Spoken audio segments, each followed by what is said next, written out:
Hello बच्चों। In given question a hinge construction consists of three rhombus with the ratio of sides 3 raised to 2 raised to 1। ये हमें दिया गया है। Vertex A3 moves in the horizontal direction at a velocity v। So in this figure, determine the velocities of vertices A1, A2 and B2 at the instant when the angles of construction are 90 degree. मतलब कहानी कुछ ऐसी है कि ये रहम्बस कुछ इस तरह से चल रहे हैं, ठीक है। इसके पास भी कुछ वेलोसिटी होगी, ए जीरो के पास, ए वन के पास भी कुछ वेलोसिटी होगी, ए टू के पास भी कुछ वेलोसिटी होगी और ए थ्री के पास भी कुछ वेलोसिटी है। और यहाँ पर हमें दिया गया है कि ए थ्री के पास जो वेलोसिटी है वो है v। ठीक है, हमें बतानी है कि v a1 क्या होगी, v a2 क्या होगी और v b2 क्या होगी, ये हमें बताना है। ठीक है, हाँ। तो इस क्वेश्चन को अच्छी तरह से अटेम्प्ट करने के लिए, कुछ समझने के लिए कुछ की पॉइंट्स हैं जो आपको आने जरूरी है। तो क्या है वो की पॉइंट्स? सबसे पहले तो वेलोसिटी किसे कहते हैं? वेलोसिटी होती है dx/dt, मतलब कि जो डिस्टेंस है, जो डिस्प्लेसमेंट है, वो अपॉन टाइम इवेंट। ठीक है, ये इंस्टेंटेनियस वेलोसिटी की बात हो गई। अगर एवरेज लिखना चाहो तो delta x by delta T, ये बातें आपको पता होनी चाहिए। ठीक है, दूसरी कहानी दूसरी आपको रिलेटिव के टर्म में वेलोसिटी लिखना आनी चाहिए। मतलब कि अगर मैं फाइंड करना चाहूं ये बात, चलो ठीक है, इसको इस तरह से लिखता हूं कि वी बी टू, अगर मुझे वी बी टू चाहिए तो मैं कुछ इस तरह से इसको लिख सकता हूँ। देखना, ध्यान से देखना, रिलेटिव वेलोसिटी की कंसेप्ट से। V B two A one plus V A one G. ठीक है, V B two G with respect to ground चाहिए तो मैं इस तरह से लिख सकता हूँ। देखो ध्यान से देखो, मैं इसका प्रूफ भी देता हूँ। वी बी टू क्या होगा? V B two A one, ठीक है। बी टू की speed with respect to A, तो B two minus V A one plus V A one minus V G. ठीक है, तो ए वन वाले टर्म कट गए तो V B two G G, V B two minus V G, मतलब कि B two की velocity with respect to G आ गई। ठीक है, तो इस तरह से आपको लिखना आना चाहिए। सिर्फ एग्जाम्पल के लिए मैंने लिखा है, कुछ फिक्स नहीं है। ठीक है ये, हाँ, सिर्फ बी टू जी वाला और बी टू ए वन वाला मैंने सिर्फ एग्जाम्पल के लिए है। ये बात आपको पता होनी चाहिए। ठीक है, इसी से हम आगे बढ़ेंगे। चलो ठीक है भाई, ठीक है, की पॉइंट्स के बारे में हमने चर्चा कर ली। अब क्या करते हैं, जो हमें रेशियो दिया गया है उसका कुछ यूज करेंगे। सबसे पहले तो वी ए वन किसको लिखा जाएगा? वी ए वन किसको लिखा जाएगा? सर, वी ए वन है ना, वो है, मतलब कि ए वन वाली स्पीड या ये वाली स्पीड किसके डिपेंड करेगी? इस डिस्टेंस पे डिपेंड करेगी। देखो ध्यान से देखो, हाँ, इस डिस्टेंस पे डिपेंड करेगी, ए जीरो से ए वन तक। मतलब कि ये डिपेंड करती है डिस्टेंस डी ए जीरो से ए वन वाले डिस्टेंस पे। ठीक है हाँ सर, हाँ, ये बात सही है।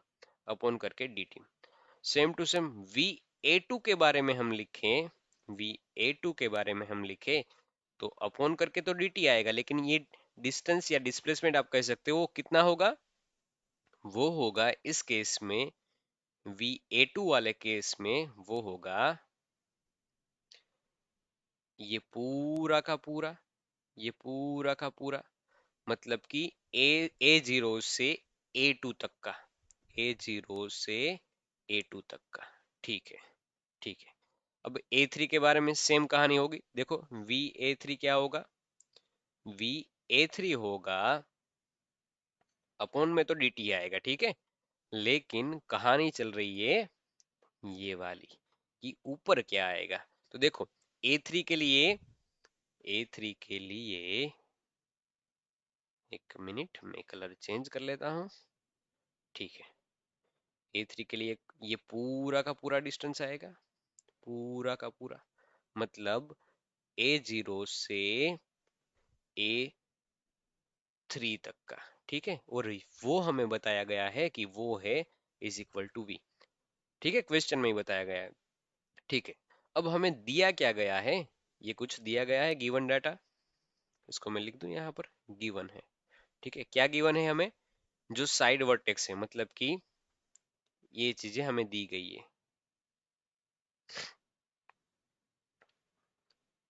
ये जो साइड वर्टेक्स है, मतलब कि A0 अपॉन A1, फिर A0 A2, फिर A0 A3, ठीक है।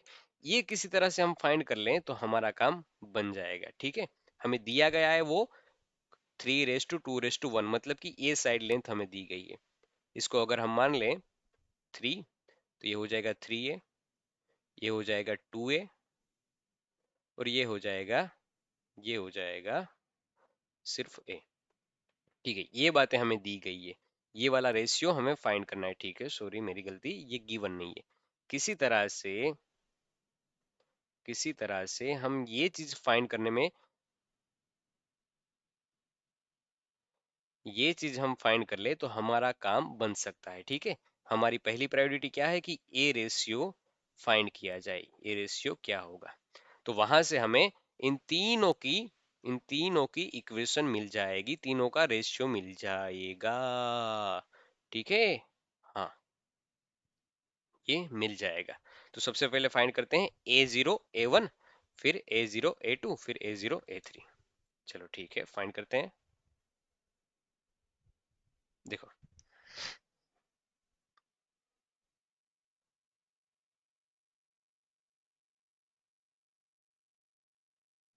हाँ, तो देखो क्या होगा, A0 A1, हमें वैल्यू चाहिए A0 A1 की, ठीक है। तो A0 A1 है वो बीच के पॉइंट, ये इसको मैं मान लू O, ठीक है।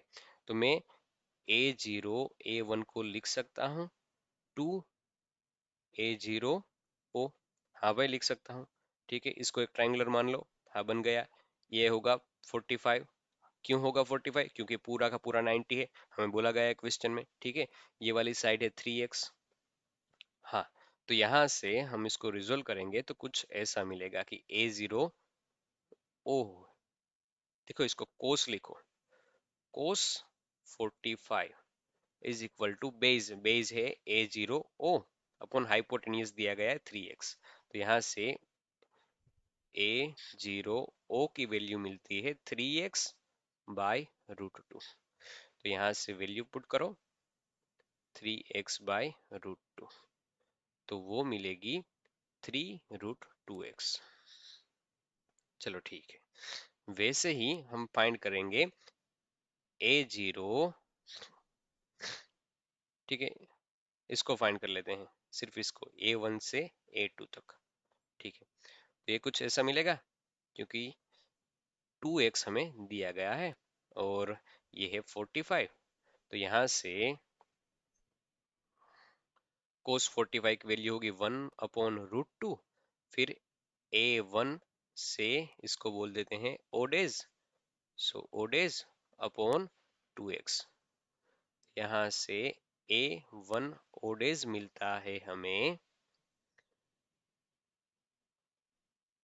2x/√2, तो A1 A2 हो जाएगा 2 A1 ओडेज, ठीक है, हाँ 2, फिर 2x/√2, तो इसका आंसर भी मिलता है 2√2x। वैसे ही हम करेंगे A2 A3 का डिस्टेंस, तो वो मिलता है 2 A2 से O, इस डिस्टेंस को बोलते हैं A3 triple dash, triple sorry double dash, so O dash. इसकी वैल्यू यहाँ पर से हमें मिलेगी सिर्फ x/√2, तो ये हो जाएगी √2x। चलो ठीक है, तो देखो हमें क्या चाहिए था, हमें रेशियो चाहिए था A1 सॉरी A0 A1, फिर A0 A2, फिर चाहिए था A0 A3, तो वहां से ये रेशियो मिलता है हमें। पहला वाला कितना है, 3√2x, 3√2x। चलो ठीक है। देखो, अब दूसरा वाला क्या है, सिर्फ हमने लिखा है A1 से A2 तक का, सिर्फ इतना लिखा है, ये वाला ऐड करना बाकी है। तो हो जाएगा 3+2, मतलब कि 5√2x। वैसे ही ये तीसरा वाला हो जाएगा 5+1, 6√2x। या तो यहाँ से मिलता है हम आंसर 3:5:6। और यही रेशियो किसका होता है, यही रेशियो होता है VA1 का, VA2 और VA3 का। मतलब कि ये हमें मिलता है 3/5/6। कुछ ऐसी चीजें मिलती है, ठीक है। यहाँ से आसानी से हम फाइंड कर सकते हैं, क्योंकि ये VA3 वो हमें दिया गया है कि V है। तो यहाँ से हम दो पार्ट में इसको डिवाइड करते हैं। सबसे पहले लिख लेते हैं VA1, VA2, VA3 is equal to 3/5/6। यही था, हाँ, 3/5/6। तो यहाँ से सिंपली राइट किया जाएगा सिंपली राइट किया जाएगा VA1, क्योंकि V3 की वैल्यू V हमें दी गई है क्वेश्चन में, तो V1/VA3 इज इक्वल टू 3/6। और दूसरी तरफ लिखा जाएगा VA2/VA3 इज इक्वल टू 5/6। यहाँ से इसको V लिख दो, तो VA1 की वैल्यू मिलेगी आपको, इसको 1/2, और यहाँ से V ऊपर गया, मतलब कि V/2, VA1 की वैल्यू हमें मिल गई V/2। ठीक है भाई, ठीक है। यहाँ से भी सेम कहानी, VA2, इसको बोला जाएगा V, तो V को ले जाओ ऊपर, तो यहाँ पर हमें मिलती है इसकी वैल्यू 5V/6। VA2 की वैल्यू भी हमें मिल गई। चलो ठीक है। अब कहानी आती है VB2 के बारे में। दो दो टर्म हो गए, ये वाला हो गया, ये वाला हो गया। बात आती है VB2 के बारे में। इसको ध्यान से देखो, इस डायग्राम को ध्यान से देखो, तो VB2 है वो मोशन में है A1 की वजह से और A2 की वजह से, दोनों की वजह से है, दोनों की वजह से। तो हम क्या करते हैं, किसी एक के रिस्पेक्ट में देखेंगे। अगर ग्राउंड से देखेंगे तो कुछ कॉम्प्लिकेटेड दिखाई देगा, कुछ कॉम्प्लिकेटेड दिखाई देगा। तो हम क्या करेंगे हम क्या करेंगे, या फिर ये जो वाला इक्वेशन मैंने आपको बताया इसी का यूज करते हैं। हमें क्या चाहिए, VB2 with respect to ground चाहिए। तो हम इसको सिंपली राइट कर देंगे VB2 with respect to A1, B2 की speed with respect to A1, और A1 की speed with respect to ground. इसी को एक बार राइट करते हैं, ठीक है। हाँ, इसी को एक बार राइट करते हैं। ये वाला इंपॉर्टेंट पार्ट है, ठीक है। VB2 with respect to ground हमें चाहिए। तो हम क्या करेंगे, हवन करेंगे B2A1 plus VA1 with respect to ground into G। देखो, अब हमें चाहिए B2 की स्पीड, B2 की velocity with respect to 1, B2 की विथ रिस्पेक्ट टू 1 चाहिए। B2 वाला पॉइंट कौन सा है, B2 वाला पॉइंट है ये, ठीक है। With respect to A1, A1 के रिस्पेक्ट में चाहिए। चलो भाई, ठीक है। और और दूसरा, अगर A2 देखेगा इसको B1 को, तो उसको दिखाई देगा ये B2 वाला है वो तो कुछ नीचे जा रहा है, कुछ नीचे जा रहा है। हाँ भाई, हाँ, नीचे जा रहा है, ये दिखाई देगा। और और इसको रिजोल्व करेंगे तो कुछ इस तरह से डायग्राम हमें मिलता है, ठीक है। यहाँ पर मैं अच्छे से ड्रॉ करता हूँ एक बार।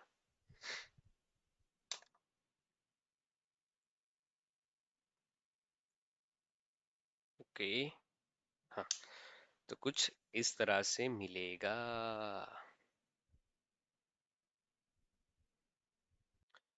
कौन कौन सी चीजें चाहिए मुझे, मुझे चीजें चाहिए VB2 with respect to A1 और VA1G।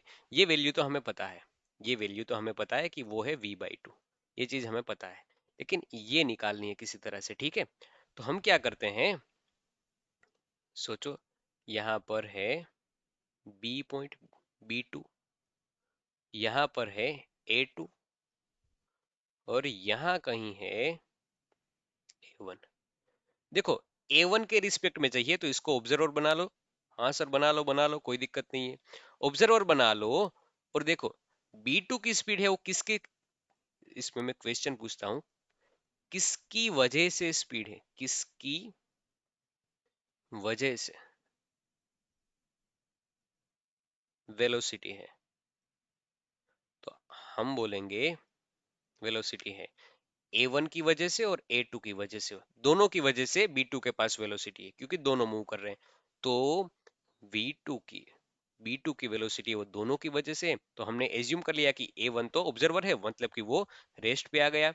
मतलब कि अब B2 के पास जो वेलोसिटी होगी वो सिर्फ और सिर्फ A2 की वजह से ही होगी, ठीक है। ये ग्राउंड फ्रेम में था, ये ग्राउंड में था, लेकिन अब क्या होगा, A2 के रिस्पेक्ट में होगी। ये किस फ्रेम में से है, A1 फ्रेम से है, A1 फ्रेम से है, ठीक है। देखो लेकिन अब जो A2 के पास जो वेलोसिटी होगी वो सिर्फ VA2 नहीं होगी। देखो यहां से A2 पॉइंट के पास जो वेलोसिटी होगी वो अब सिर्फ A2 की वजह से नहीं होगी, क्योंकि अब उसके पास जो वेलोसिटी होगी वो A1 की वजह से भी होगी। मतलब कि ये वेलोसिटी हो जाएगी VA2 माइनस VA1, ठीक है। ये है रिलेटिव वेलोसिटी, A2 की velocity with respect to A1। देखो अब ये B2 की वेलोसिटी अलोंग द इस लाइन में होगी, A1 को दिखाई देगा कि ये B2 की वेलोसिटी तो कुछ इस डायरेक्शन में है, ठीक है। मतलब कि इसको मैं ड्रॉ करना चाहूं तो कुछ इस तरह से होगी इसकी वेलोसिटी VB2। हाँ सर हाँ होगी, ठीक है। किसकी वजह से है, ये वाली वेलोसिटी की वजह से है, ठीक है, ये वाली वेलोसिटी से है। हाँ सर हाँ, हाँ। तो हम B2 को VB2 को लिख सकते हैं, VB2 को लिख सकते हैं VA2 माइनस VA1। देखो ये बीच का एंगल क्या होगा, डायग्राम से देखो, डायग्राम से देखो तो ये है पूरा का पूरा 90, तो ये आधा हो जाएगा इसका, ये आधा इसका हो जाएगा 45, ये हो जाएगा 45। तो यहां से हम लिख सकते हैं cos 45। चलो ठीक है, अब वैल्यू पुट करते हैं क्या होता है। वैल्यू पुट की हमने, तो VA2 हमें पता है 5/6 इंटू वी है, VA1 हमें पता है कि वो V/2 है, ठीक है। और इंटू करके cos 45 उसकी वैल्यू है 1/√2। देखो यहाँ पर तीन तीन से हम मल्टीप्लाई कर देते हैं तो क्वेश्चन गिनने में कुछ आसानी होगी। तो यहाँ से मिल जाएगा 5 - 3 इज इक्वल टू 2, मतलब कि 2V/6 1/√2। यहाँ से हमें B2 की वैल्यू मिलती है √2V/6। लेकिन रुको, ये फाइनल आंसर नहीं है। हमने बात की थी किसके रिस्पेक्ट में है ये कहानी, ये कहानी किसके रिस्पेक्ट में चल रही है, हाँ बोलो बोलो, A1 ऑब्जर्वर के रिस्पेक्ट में चल रही है। ये बात खास याद रखो, A1 के रिस्पेक्ट में है ये बात, ठीक है। A1 के रिस्पेक्ट में कहानी चल रही है, मतलब कि ये जो VB2 है विथ रिस्पेक्ट टू A1 है। ये जो कहानी हमें मिली वो किसकी मिली, VB2 with respect to A1। हाँ ये वाली बात पता है। अब सिंपल सा फंडा है, क्या है, हमने जो इक्वेशन रखा उसमें पुट करनी है। B2 की value B2 with respect to A1 मिल गई, ये हमने फाइंड की, और ये हमें पहले ही फाइंड कर ली थी वो हमें पता थी, ठीक है। देखो अब वे वेक्टर के फॉर्म में है तो हमें इसकी वैल्यू चाहिए, ठीक है, मैग्नीट्यूड चाहिए। तो हम क्या करेंगे, मैग्नीट्यूड निकालना हो तो हम सिंपल वाला फंडा, V1² plus V2² plus 2V1V2 into cos theta, तो वो वाली कहानी दोहराएंगे। तो वहां से हमें मिलेगा V, देखो पहले मैं लिख देता हूं एक बार, VB2 with respect to G ground is equal to VB2 A1 plus VA1 G। तो यहाँ से हम मैग्नीट्यूड निकालते हैं VB2 G का, तो कुछ ऐसा मिलेगा। V B two A one का square plus V A one G का square plus two V B two A one V A one G into cos theta. ये कहानी आएगी। इसमें अब वैल्यू पुट करते हैं, ठीक है। तो हमें कुछ इस तरह से मिलेगा, V B two A one हमें मिला था √2/6, मतलब उसका स्क्वायर करेंगे तो √2 का स्क्वायर 2 हो जाएगा, वी का स्क्वायर वी स्क्वायर अपॉन 6 था ना, तो इसलिए हो जाएगा 36, प्लस करके ए की velocity with respect to ground है तो वो तो v/2 था, तो हो जाएगा v/v²/4। यहाँ से 2 का 2, फिर वापस वही वाला टर्म √2 v/6, दूसरा v/2, और कोस की वैल्यू थी कोस 45, मतलब कि आ जाएगी 1/√2। ठीक है, दोनों के बीच का एंगल ये मिलता है। अब इसको सोल्व करेंगे तो कुछ ऐसा मिलेगा हमें। देखो, यहाँ पर भी 46 ले लेंगे, इसका एलसीएम ले लेंगे तो कुछ ऐसा मिलेगा। ठीक है, पहले इसको ऐसा ही लिख देते हैं, 2v² 36 प्लस v²/4 प्लस इसका मतलब v² हो जाएगा, इसका आंसर आ जाएगा v²/6। और यहाँ से हम सम करेंगे तो हमें पूरा का पूरा एलसीएम लेके सोल्व करेंगे तो पूरा का पूरा आंसर मिलता है √17/6। 36 का रूट निकल जाएगा 6 इंटू वी। ये हमारा हो जाता है फाइनल आंसर VB2 का। तो यहाँ से हम लिख सकते हैं VB2 is equal to 17/6 into V. ये हमारा है फाइनल आंसर VB2 का। Okay, thank you very much.